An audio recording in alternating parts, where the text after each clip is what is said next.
Next question की बात करें तो लिखा है एक धनराशि पर 5% वार्षिक साधारण ब्याज की दर से 3 वर्ष का चक्रवृद्धि ब्याज 6305 रुपये है।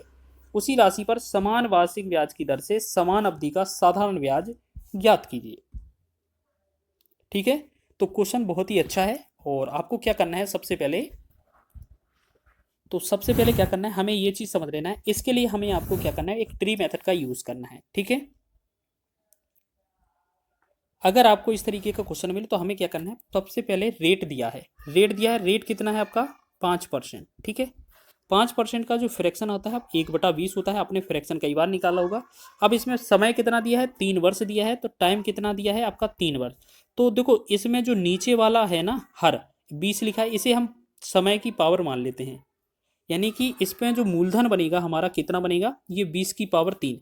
20 की पावर 3 को हम क्या लिख सकते हैं, 20 की पावर 3 को हम या तो ऐसे लिख लें कि 20 × 20 × 20 इस तरीके से। ठीक है, 20 × 20 × 20।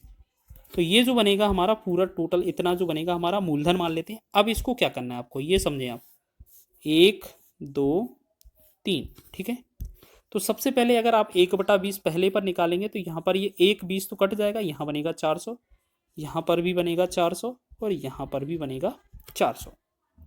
ठीक है, फिर आप क्या करेंगे, आपको क्या करना है, इस वाले का और इस वाले का, तो एक काम करें आप पहले तो इस वाले का कर दें। ठीक है, समझ रहे हैं। तो यहां पर क्या है, अगर इसका 400 का 1/20 करेंगे तो ये 20 आएगा, और यहां से आप इसका और इसका, मतलब एक बार और यहाँ 20 करना पड़ेगा और एक बार इसका भी 1/20 करना पड़ेगा। तो यहाँ पर देखो 400 का 1/20 20 आएगा, 400 का 1/20 20 आएगा, यहाँ पर भी 20 का 1/20 1 होगा। ठीक है, तो ये चीज़ें आपको इतना समझ में आ गई, ये चीज़ आपको बन गया है। ठीक है, तो आपको याद रखना है ये तीनों जो ऊपर की लाइनें जो होती हैं ये आपका ट्री मेथड से है। ये वाली जो ऊपर की लाइनें होती हैं ये हमारा SI होता है। ठीक है, तो क्वेश्चन में क्या बोला गया है, SI। अगर आपसे बोला जाए कि SI आपके पास कितना है तो 4×1200 है। ठीक है, 4×1200 है। और अगर आपसे CI पूछा जाए तो आपका उस 1200 में ये वाला भी ऐड हो जाएगा। तो 1200 में 20 20 40 20 60 और 1 61, यानी कि ये बनेगा 1261। अब क्वेश्चन में दिया क्या था हमारे पास, 6305 जो था, 6305 जो था वो क्या था हमारा चक्रवृद्धि ब्याज। तो हमसे चक्रवृद्धि ब्याज का हमें भाग कर देना है। ठीक है, 6305 जो दिया हुआ है इसमें हमें इस वाले 1261 से भाग करना है। ठीक है, और गुणा किसका करना है, समान अवधि के लिए साधारण ब्याज ज्ञात करना है। तो समान अवधि के लिए साधारण ब्याज कितना है 1200, तो हमें 1200 का गुणा करना है। ठीक है, तो देखो एक बात बताओ, 1261 से ये लगभग कितना 6305 5 गुना लग रहा है, क्योंकि 12×5 = 60 और 6×5 = 30 और 1 का 5 गुना। ठीक है, तो हमने देखा 5 का गुणा 1200 में करेंगे तो ये बनेगा 6000, और यही हमारा आंसर हो जाएगा ऑप्शन नंबर बी। तो क्वेश्चन बहुत ही शानदार था और इस तरीके से आप बना सकते थे, याद रखेंगे। ठीक है, तो ये चीज़ आपको याद करना है, इस तरीके से आप बना सकते हैं क्वेश्चन को, और अच्छा लेवल का क्वेश्चन है, बन सकता है। चलिए नेक्स्ट क्वेश्चन की बात करें तो यहाँ लिखेंगे अगला क्वेश्चन, 10,000 रुपये की एक धनराशि 5 पैसे प्रति रुपये की प्रति माह की दर से 6 माह का साधारण ब्याज कितना होगा। तो अब एक बात बताइए, आपका जो रेट दिया हुआ है वो 5 पैसे प्रति महीने दिया हुआ है, तो इसका मतलब क्या है, 5 रुपये प्रति माह दिया हुआ है, तो ये आपका 5% रेट ही तो होगा। ठीक है ना, तो आपको क्या करना है, आपका जो SI होगा वो आपको क्या करना है, RT% के बराबर। तो 5% मतलब रेट हो जाएगा आपका।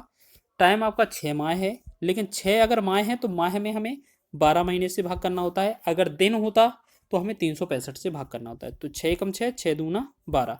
तो ये जो बनेगा आंसर किस में, SI जो बनेगा 5/2%, ये बनेगा हमारा किस में बन जाएगा, साधारण ब्याज। ठीक है, ये हमारा क्या है, साधारण ब्याज। अब जो मूलधन है उसका निकाल दें 5/2%, आंसर हो जाएगा। 10,000 हमारे पास मूलधन दिया था। ठीक है, इसका आपको 5/2% निकालना है, तो 5/2 करेंगे और परसेंट हटाएंगे तो ये बटा में 100 आ जाएगा। तो 1 2 0 से ये 100 पूरा हट जाएगा। 2 से डिवाइड करें, 2 एकम 2, 2 से भाग करें ये 50, 2 से डिवाइड करें ये कितना होगा 50।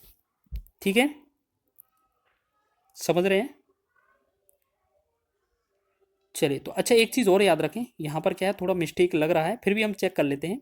मंथली माह का पूछा था, तो हमसे वार्षिक पूछा ही नहीं है, तो हम क्या करें, इसको इतना इतना ही छोड़ दें। देखो आप ऐसे समझें, आपको एक काम करें, 12 से भाग नहीं करना है इसमें, क्योंकि इसमें सिर्फ 6 महीने का ही तो पूछा है, वार्षिक हमसे पूछा ही नहीं है। तो हमारा जो ऐसा ही बनेगा वो क्या बनेगा, आर टी परसेंट के बराबर बनेगा। तो आर क्या दिख रहा है आपको, 5 पैसे प्रति रुपये माह है ना, तो 5%। टाइम कितना दे रहा है, 6 माह, तो 6 महीने का सीधा निकाल लेना आप सीधा, तो 5 का 30%, 30%। तो जो भी आपका वैल्यू दिया है, मूलधन आपका 10,000 दिया हुआ है, इसका 30% डायरेक्ट ही निकाल दें। 30% का मतलब है 30/100। तो ये डबल जीरो से ये 2 जीरो कट जाएगा, तो 30 का 100 में गुणा हो जाएगा, तो ये बनेगा हमारा 3,000। फाइनल आंसर होगा 3,000। ठीक है, उसमें क्या है, 6 महीने का ही पूछा था, तो इस वजह से ये इतना ही आंसर